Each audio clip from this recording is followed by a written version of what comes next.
This is the English-dubbed episode of the Bugis of Indonesia. If you wish to listen to the version with the undubbed interview in Bahasa Indonesia, please select the episode marked No Dub in brackets. On Sulawesi, the third largest island of Indonesia, there resides three major ethnic groups. The most numerous of these groups is the Bugis, an Islamic community comprising of over 6 million Indonesian citizens. The Bugis are a politically engaged and historically influential community, with multiple Indonesian presidents having been ethnically Buginese. But what has drawn the attention of anthropologists, sociologists, and queer researchers is something completely unique to the Bugis people. The Bugis recognize 5 genders and 3 sexes. We have arrived here in Jakarta to speak with a Bugis individual and women's rights worker, and ask an important question. How does a 5-gender, 3-sex social system operate? And how has a changing world and a changing socio-political climate in Indonesia impacted the Buginese way of life? Welcome to episode 10 of Slash Queer. You're here with me, your host, Georgie Williams. According to an array of anthropological writings, there is a belief in Bugis society that all 5 of their genders must coexist harmoniously for their community and for the wider world to be in balance. Of these 5 genders, some are recognizable from a Western perspective, whilst others are not. It's worth us breaking these genders down for a second so we can understand how this system differs from a Western gender binary, within which gender and sex have long been synonymized. Makunrai is the closest to what we would consider to be a cisgender woman, a woman identifying with her assigned gender at birth. Urane is the male equivalent of this. However, it is important to remember that the parameters within which maleness and femaleness are defined are culturally subjective, so the terms man and woman should be considered a loose fit. Translation is an imperfect practice, even at the best of times. Chalabai is similar to a transgender woman, but not the same. This is an identity which leans towards androgyny, instead of being an individual assigned female at birth, who identifies as, and by extension is, a man. Comparatively, Chalalai is similar to a transgender man, but also not the same, with this element of androgyny coming into play as well. Bisu, the 5th of these terms, denotes an individual who is absolved and abstracted from maleness or femaleness. Many Bisu, but not all, are intersex. Intersex is an umbrella term denoting any individuals with chromosomal variations such as XXY, XYY, XXXY, and so on, as well as other individuals with ambiguous primary or secondary sex characteristics. The intersex individuals most easily recognized at birth are those with ambiguous primary sex characteristics such as genitalia. As intersexuality exists in 1.7% of the world's population, that means over 1 in 100 of us is intersex, which is approximately the same occurrence rate as being a redhead.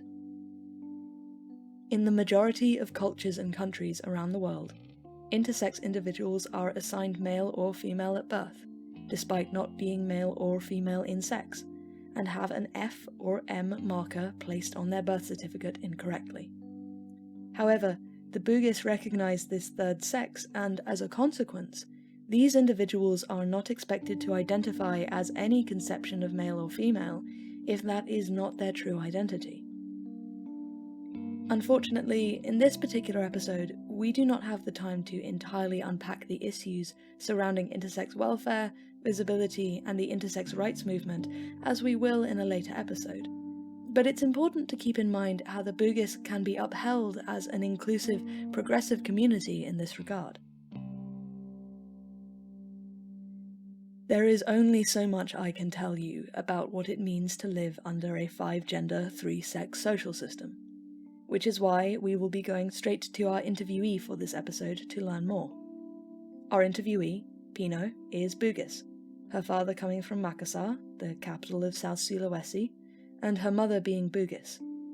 She identifies as Chalalai, and although she has been living in Jakarta on the island of Java for several years now, she was enthusiastic to tell me about what gender presentation and expression looks like within the Bugis community, who are found predominantly within South Sulawesi.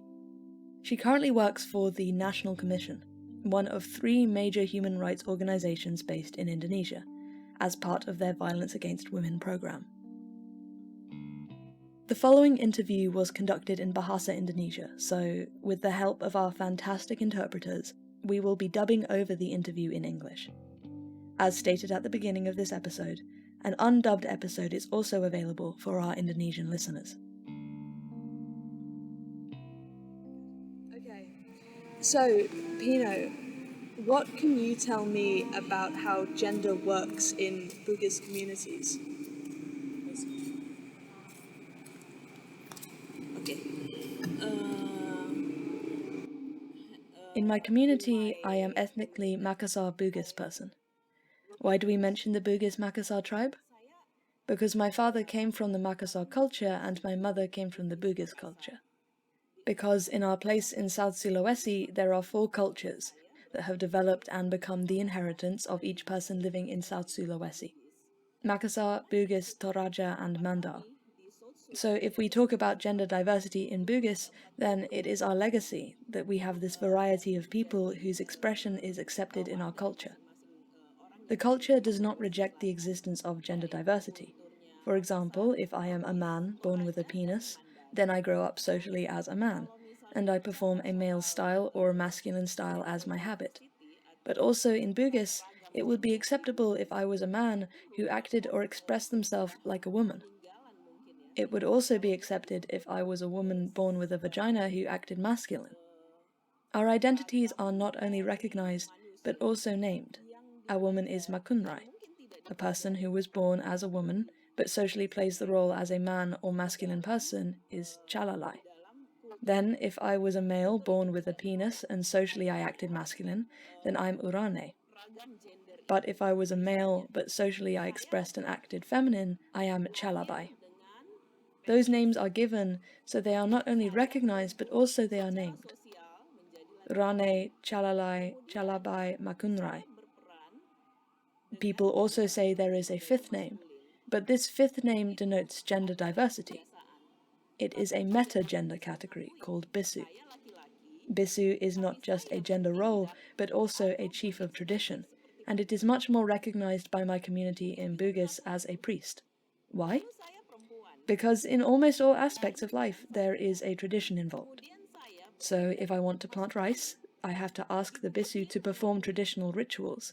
So the rice that I want to plant will successfully grow and be eaten, consumed by both myself and my community in Bugis. But Bisu has another role besides being a priest or traditional leader. They can not only perform as the male or female gender, but they must go beyond that, which we call metagender. That is because in gender there are power relations.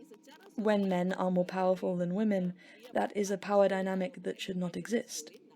Bisu cannot participate in these power relations, because they have to communicate with God, or a being who blesses this world, or Dewa. Because God or Dewa only accepts people who do not participate in these power relations as male or female or something else. Bisu must let go of the power and identity attached to sex or gender roles. Fantastic, thank you. So, to go on to my next question, do you feel like there have been changes to Bugis gender expression because of outside cultural influences? Maybe, because there is the influence of political power in Indonesia that meant that the gender diversity taking place in Bugis was not known about for generations. Because there was a period where this practice was abolished for 30 years. One regime came to power in Indonesia, the Suharto regime. This kind of practice has begun to be eliminated because it is considered unacceptable by one of the major political forces. But that is only politics, not because of culture, only politics. But in some cultures, the role of Bisu, for example, is still used. The terms chalalai and chalabai are still used in Bugis, but then they are difficult to present in the economic or cultural context because they are considered to have been written off by a political force that wants to sanctify Islamic values in Bugis society. An example of this is the belief that the Bugis community should not use excessive rituals that promote their specific culture when they are Muslim. So if one is Muslim, then they must return to true, fundamental Muslim teachings.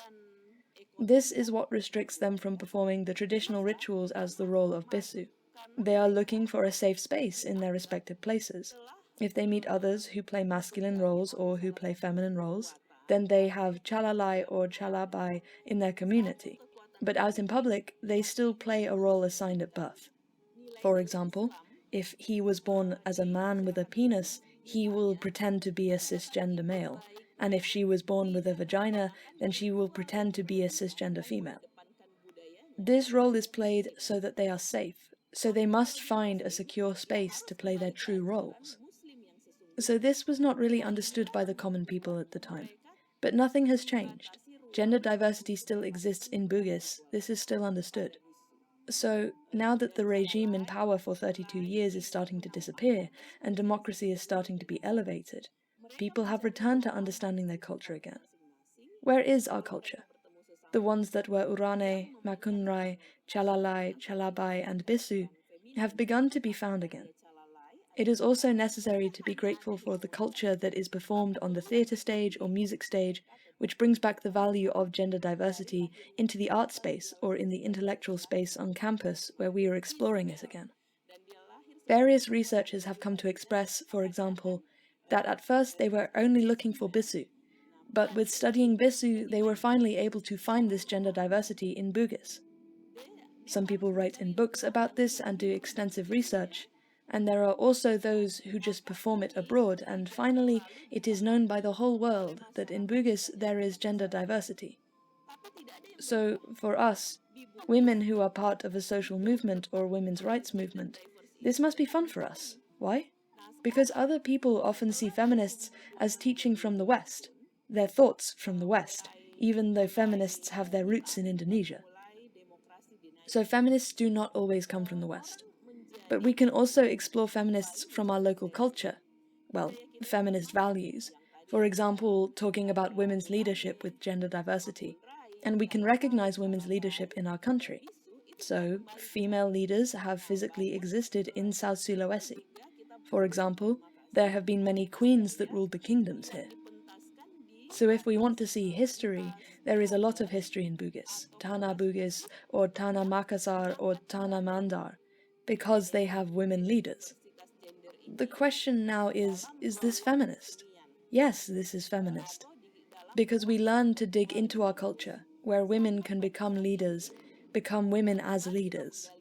In Indonesia, during the Dutch colonial era, we can see Indonesians play the gender roles that women existed only in the realm of domestic and men in the public sphere. But women can serve in the public sphere with them, being leaders. Thank you so much. That was of what I understood of that was fantastic. So my final question is, what do you want people from outside of your community and outside Indonesia to understand about Bugis gender diversity? What I hope is that the world will know there is gender diversity in Indonesia. Actually, not only from Bugis, but there are other cultures from Indonesia that also talk about gender diversity. Although Bugis is documented all over the world and written down and then researched, it is scrutinized to become study material at universities or performed on world stages such as La Galigo or, for example, like Indonesians performing artwork outside of Indonesia. Then they introduce the meaning of bisu. Then they introduce gender diversity so people can learn. Many people can find it in Indonesia. Now, this is what I want. What I want to say to people around the world is that this is what gender expression is about. Gender roles don't have to be determined by sexual orientation, and gender roles can be performed roles. For example, men don't always have to be outside the house, and women do not always have to be inside the house. Because placing everything in a rigid box A man who becomes a cisgender male or a woman who becomes a cisgender female don't have to be heterosexual or homosexual. They can choose their own place they want to be, and people shouldn't really have to know. Because my sexual orientation is my privacy. Also, we shouldn't generalize sexual orientation, gender, or gender roles. They can be different and fluid. If I feel that I'm a woman, I don't have to be feminine. I'm female, but I'm not feminine. I'm masculine or I'm androgynous. I can play that role like I want. So, I can be androgynous and female, or masculine, or I can be feminine. Even though I am a woman who is born with a vagina, I play my social role as masculine or androgynous. The issue of sexual orientation does not need to be discussed because it is my private matter and so on. But there is no box in this world that has to be the same. But the box can be melted into something as diverse as the various genders. Fantastic. Pino, thank you so very much for your time. Speaking to a Bugis person directly, particularly somebody who has been involved in gender at a professional level as Pino has, opens doors to understanding how gender, spirituality, and power are inextricably interlinked, not only in the Bugis community, but in communities around the world. Before this conversation with Pino, I myself was unfamiliar with the concept of a metagender, a gender identity which transcends and is abstracted from both the concepts of masculinity and femininity, but also from the power dynamics and relations present between those two concepts. Of course, the idea of disentangling oneself from matters of gender and sexuality in order to ascend to a state of piety or religious purity is not new or confined exclusively to Bugis culture. We see this in the clerical and monastic celibacy often practiced within Catholicism and Buddhism. We see divinity associated with the third gender or third sex hijras under Hinduism. We see gender-variant individuals within various Pacific Island communities being both ridiculed and respected as spiritual intermediaries. However, most communities do not believe that one must be absolved from gendered power relations in order to convene with their god. Christianity, amongst other major organized religions, has thrived on the organization of power through patriarchal practices. Men have continually been placed at the top of religious hierarchies, and through this been provided with avenues into politics and economics that facilitate exploitation and the enforcement of unjust and unequal social norms. The United States, for example, is a place within which religion and state overlap, and within that overlap, we see the normalized subordination of non-males, predominantly women. There is perhaps something to admire in how the Bugis believe that gendered power relations have no place in their spiritual practices. As we have discussed over the past 3 episodes covering gender and sexuality variance in Indonesia, any presumed deviation from a gender binary and heteronormativity is often misconstrued, both by conservative Indonesians and outsiders, as a sign of unwelcome modernity or Western influence. In fact, what is occurring in Indonesia as these gender and sexuality variant communities push for visibility and recognition is the process of reterritorialization. If we were to define deterritorialization as the separation of social, cultural, and political practices from a location, then reterritorialization would describe the reclamation of these social, cultural, and political practices within that location, re-establishing one's territory through facets of their community or country's identity which have been lost, dispersed, or removed. Sometimes, deterritorialization is passive and presents itself through migration and the sharing of cultural practices. Sociologist Gil Manuel Hernandez has argued that deterritorialization is a feature of cultural globalization and globalized modernity, but it is pertinent that we consider how gender and sexuality variant practices in Indonesia were impacted by Dutch colonialism.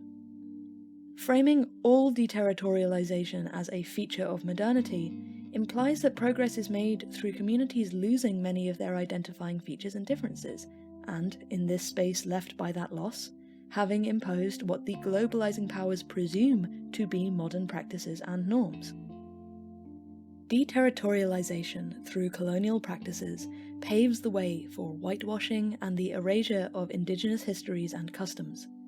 Re-territorializing Indonesia as a place of gender and sexuality variance through media, theatre and education is an act of resistance and traditionalism. Re-establishing Indonesia as a diverse and inclusive country in its recovery from Dutch colonialism. When we understand how the Bugis have fostered this harmonious community of gender, sexuality and sex inclusivity, we can no longer subscribe to the misapprehension that Indonesia or any country in Southeast Asia are merely following the West's lead in the queer rights movement. The West does not pave the way towards recognizing and establishing gender and sex diversity. We are simply learning to unpack gender and sex like the Bugis did many centuries ago. If anything, when Pino talks about melting the box of gender, she is talking about boxes which have been imposed predominantly by the West through colonialism. The gender and sexual landscape of Indonesia is changing, and this change is a product of both desired modernity and traditionalist beliefs and values. There may be much yet that needs to change before gender and sexuality variant individuals have the rights and freedoms they deserve, but if one thing is evident from our time spent in this heterogeneous and complex country, it is this: the West may yet have some catching up to do before we too are capable of honouring and recognising our gender variant citizens as we should.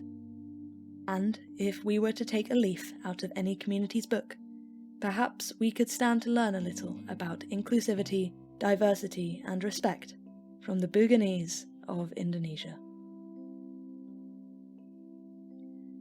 This episode of the Slash Queer podcast was edited by Sam Clay and scripted and produced by me, Georgie Williams. A very special thanks to our interviewee, Pino, for her contributions to this episode, our interpreters, June and I, and a special shout out to my postgraduate anthropology lecturer, Nick Long, who first taught me about this community several years ago now, and helped nurture my passion for matters of international gender variance. As this project leaves Indonesia behind to continue in the United Kingdom, I want to take a moment to thank our Patreon subscribers who have supported this project travelling 37,526 miles around the world. That's 1.5 times around the circumference of the Earth. During this time, we have had the fortune to hear such incredible stories from inspiring individuals across the globe, and we're nowhere near finished. With episodes in the UK and Ireland still to come in this season, we're excited to keep bringing you more case studies exploring what queer culture and history looks like on a local and global level. If you're not a patron and you want to contribute to travel costs, production costs, or just buying the Slash Queer team a cup of tea, you can visit the Slash Queer Patreon at patreon.com/queer. That's SLASH queer. The link is also available on our Facebook, Instagram, and Twitter pages. Additionally, we are still selling our first set of Slash Queer merch, with the Slash Queer logo available in various pride flag colours across t-shirts, mugs, face masks, and more. You can check us out at slashqueer.threadless.com, and on top of all that, if you fancy throwing us a few pennies as a one-off donation, you can donate to the Slash Queer Research Project at coffee.com/queer. That's ko-fi.com/queer. If you can't give anything right now, a like, a subscription, or a share also means the world to us. We're just happy to have you on board. This episode was recorded on location in Jakarta, Indonesia. Music in this episode was composed by Kevin MacLeod. If you enjoyed this episode or have any feedback, please get in touch on Instagram or Twitter at @slashqueer, or email us at slashqueer@outlook.com. As we have said from the very start of this all, in the meantime, stay kind, stay radical, and stay queer.